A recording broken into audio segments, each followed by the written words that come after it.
নমস্কাৰ। আজি আপোনালোকৰ মাজলৈ কেইটামান কুৱেশ্যন এনচাৰ লৈ আহিছোঁ। আহকচোন কুৱেশ্যন এনচাৰকেইটা আলোচনা কৰোঁ আৰু আপোনালোকৰ কিমানটা শুদ্ধ হৈছে বা কিমানটা ভুল হৈছে তলত কমেণ্ট কৰি জনাব। কুৱেশ্যন নম্বৰ 1, প্ৰথম অসমীয়া ছপা কৰা পুথিখনৰ নাম কি? ইয়াত যিকেইটা অপশ্যন দিয়া আছে তাৰ ভিতৰত শুদ্ধ উত্তৰটো হ'ব অপশ্যন এ, ধৰ্ম পুস্তক। নেক্সট কুৱেশ্যন, উত্তৰ পূব সীমান্ত ৰেলমণ্ডলৰ মুখ্য কাৰ্যালয় ক'ত অৱস্থিত? ইয়াত যিকেইটা অপশ্যন দিয়া আছে তাৰ ভিতৰত শুদ্ধ উত্তৰটো হ'ব অপশ্যন চি, মালিগাঁৱত। গুৱাহাটী মালিগাঁৱত উত্তৰ পূব সীমান্ত ৰেলমণ্ডলৰ মুখ্য কাৰ্যালয় অৱস্থিত। ইয়াৰ পাছৰটো প্ৰশ্ন হৈছে, স্বদেশী আন্দোলনৰ সময়ত যুগান্তৰ নামৰ সংবাদপত্ৰখন সম্পাদনা কোনে কৰিছিল?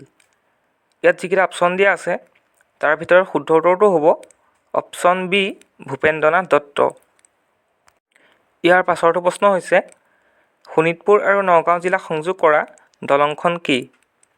ইয়াত যিকেইটা অপশ্যন দিয়া আছে তাৰ ভিতৰত শুদ্ধ উত্তৰটো হ'ব অপশ্যন ডি, কলীয়াভোমোৰা সেতু। ইয়াৰ পাছৰটো প্ৰশ্ন হৈছে, আন্তঃৰাষ্ট্ৰীয় যোগ দিৱস কোন তাৰিখে পালন কৰা হয়? ইয়াত যিকেইটা অপশ্যন দিয়া আছে তাৰ ভিতৰত শুদ্ধ উত্তৰটো হ'ব অপশ্যন চি, 21 জুন। ইয়াৰ পাছৰটো কুৱেশ্যন হৈছে, অসমৰ আটাইতকৈ সেৰেঙা জনবসতিৰ জিলা কোনখন? ইয়াত যিকেইটা অপশ্যন দিয়া আছে তাৰ ভিতৰত শুদ্ধ উত্তৰটো হ'ব অপশ্যন বি, ডিমা হাছাও। ইয়াৰ পাছৰ কুৱেশ্যনটো হৈছে, আজান পীৰ নামে খ্যাত চাহ মিলন কাৰ দিনত অসমলৈ আহিছিল? ইয়াত যিকেইটা অপশ্যন দিয়া আছে তাৰ ভিতৰত ৰাইট এনচাৰটো হ'ব অপশ্যন এ, গদাধৰ সিংহ। আজান পীৰ গদাধৰ সিংহৰ দিনত অসমলৈ আহিছিল। নেক্সট কুৱেশ্যন, সৌৰজগতৰ সকলোতকৈ শীতল গ্ৰহ কোনটো? ইয়াত যিকেইটা অপশ্যন দিয়া আছে তাৰ ভিতৰত ৰাইট এনচাৰটো হ'ব অপশ্যন ডি, ইউৰেনাছ। ইয়াৰ পাছৰটো প্ৰশ্ন হৈছে, অসম ছাত্ৰ সন্মিলনৰ মুখপত্ৰখন কি আছিল?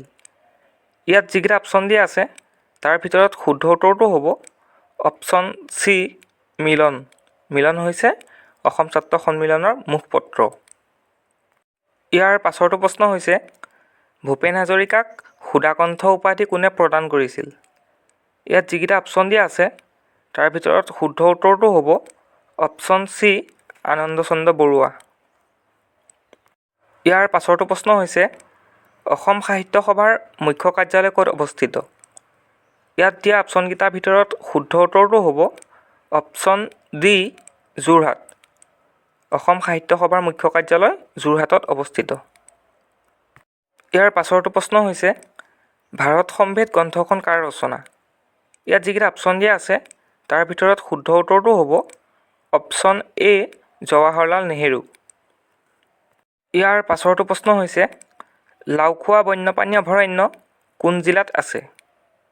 ইয়াত যিকেইটা অপশ্যন দিয়া আছে তাৰ ভিতৰত শুদ্ধ উত্তৰটো হ'ব অপশ্যন চি, নগাঁও। নগাঁও জিলাত লাওখোৱা বন্যপ্ৰাণী অভয়াৰণ্য অৱস্থিত। নেক্সট কুৱেশ্যন, মানৱ অধিকাৰ দিৱস কোন তাৰিখে পালন কৰা হয়? ইয়াত যিকেইটা অপশ্যন দিয়া আছে এই অপশ্যনকেইটাৰ ভিতৰত শুদ্ধ উত্তৰটো হ'ব অপশ্যন চি, 10 ডিচেম্বৰ। ইয়াৰ পাছৰটো প্ৰশ্নলৈ আহিছোঁ, মাটিকালি হিচাপে ভাৰতৰ সকলোতকৈ ডাঙৰ ৰাজ্য কোনখন? ইয়াত যিকেইটা অপশ্যন দিয়া আছে তাৰ ভিতৰত শুদ্ধ উত্তৰটো হ'ব অপশ্যন বি, ৰাজস্থান। ইয়াৰ পাছৰটো প্ৰশ্ন হৈছে, কীৰ্তন পুথিখন কাৰ ৰচনা? ইয়াত যিকেইটা অপশ্যন দিয়া আছে তাৰ ভিতৰত শুদ্ধ উত্তৰটো হ'ব অপশ্যন বি, শংকৰদেৱ। কীৰ্তন পুথিখন শংকৰদেৱৰ ৰচনা। ইয়াৰ পাছৰটো প্ৰশ্ন হৈছে, বিনিময় প্ৰথাৰ বাবে বিখ্যাত জোনবিল মেলা অসমৰ কোন জিলাত আছে বা কোন জিলাত পতা হয়? ইয়াৰ শুদ্ধ উত্তৰটো হ'ব অপশ্যন বি, মৰিগাঁও। ইয়াৰ পাছৰটো প্ৰশ্ন হৈছে, চপচৰকুট কোন ৰাজ্যৰ পৰম্পৰাগত নৃত্য? ইয়াত যিকেইটা অপশ্যন দিয়া আছে সেই অপশ্যনকেইটাৰ ভিতৰত শুদ্ধ উত্তৰটো হ'ব অপশ্যন ডি, মিজোৰাম। চপচৰকুট মিজোৰাম ৰাজ্যৰ পৰম্পৰাগত নৃত্য।